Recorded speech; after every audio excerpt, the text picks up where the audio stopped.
clause where the Constitution delegates to Congress authority to restrict our arms. When we ratified the Constitution, we created the federal government. We listed, enumerated every power we granted to our creature, the federal government. Article 1, Section 8, Clauses 1 through 16 lists most of the powers we delegated to Congress for the government, for the country at large. We didn't put on our list that our creature could restrict our arms. We didn't delegate this power to Congress because our framers wanted the American people to be heavily armed. Alexander Hamilton and James Madison write about this in the Federalist Papers. In Federalist Paper number 46, James Madison writes, "Why the American people are armed? It is so we can defend ourselves, our communities, and our states from the federal government in the event it becomes tyrannical and oversteps the constitutional limits on its powers." In Article 1, Section 8, Clause 16, pursuant to that, Congress passed the Militia Act of 1792, where they required every able-bodied male citizen between the ages of 18 and 46, except for federal officers and employees, to buy a rifle, ammunition, and report to their local militia for training. Pursuant to Article 1, Section 8, Clause 11, Congress is authorized to issue letters of marque and reprisal. This is what authorizes private warships to make war on our enemies. These were the privateers who fired on British ships during the War of 1812. Our framers contemplated a people who were heavily armed. That is why we never delegated to our creature authority to restrict our arms in any fashion whatsoever.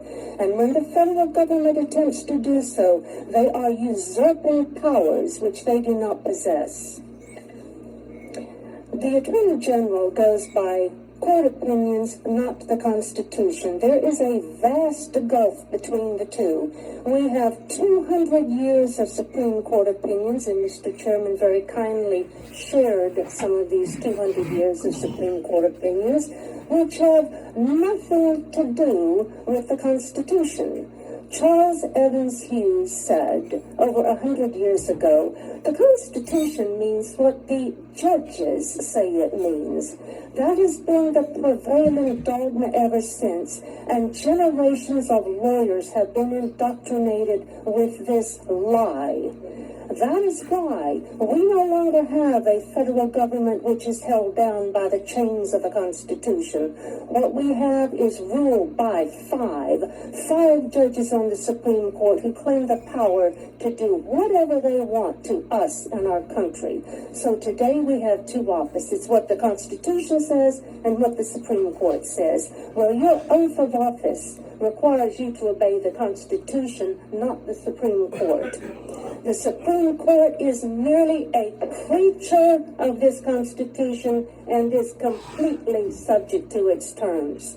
My third point, the AG asserts that that the Supreme Court is the exclusive and final authority on the extent of the powers of the federal government. But our framers knew that Supreme Court judges were as likely as anybody else to be corrupt, usurp powers, and act lawlessly. So Congress, the President, and the states all have checks on the Supreme Court.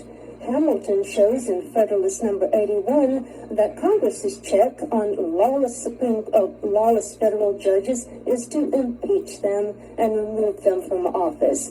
The President has his oath of office as a check on the Supreme Court. The President's oath is to preserve, protect, and defend the Constitution. It is not to obey the Supreme Court. The Supreme Court was not set up in our Constitution as the superior branch of the federal government.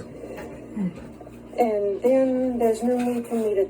Well, Madison says in his report on the Virginia resolutions that it is a plain principle founded in common sense that the states, as the sovereign parties to the Constitution, are the final authority on whether the federal government has violated the Constitution, and that the states may check all three branches of the federal government, not just, they may check the judiciary, the executive, and the legislative branches by nullifying their acts. If the judicial branch connives with other branches in usurping powers, our Constitution will be destroyed if we do not stop them. This is what James Madison said in his notes on nullification, in his report on the Virginia Resolution. I'm sorry I didn't have time to finish. I hope that during questions someone will ask me about the so-called nullification crisis. Loudest or performs the most... So there you go. We got it. We know it. And we on it. And I put Trump in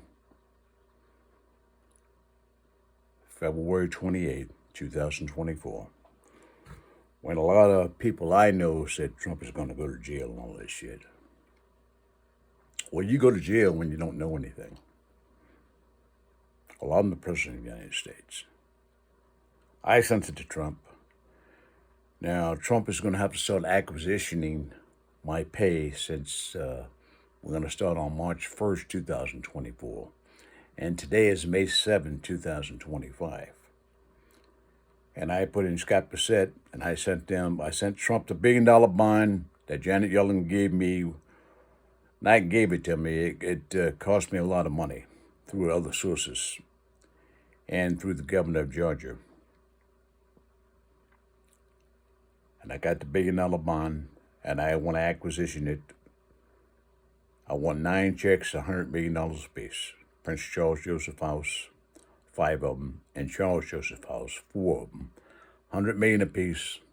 Mail to P.O. Box 757, 29 Palm, California, 92277. Trump can keep $100 million for himself.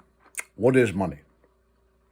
A store of value, medium of exchange, unit of account, fungible, indivisible, and on and on and on and on. In other words, they make money out of thin fucking air, and everybody's been fucked.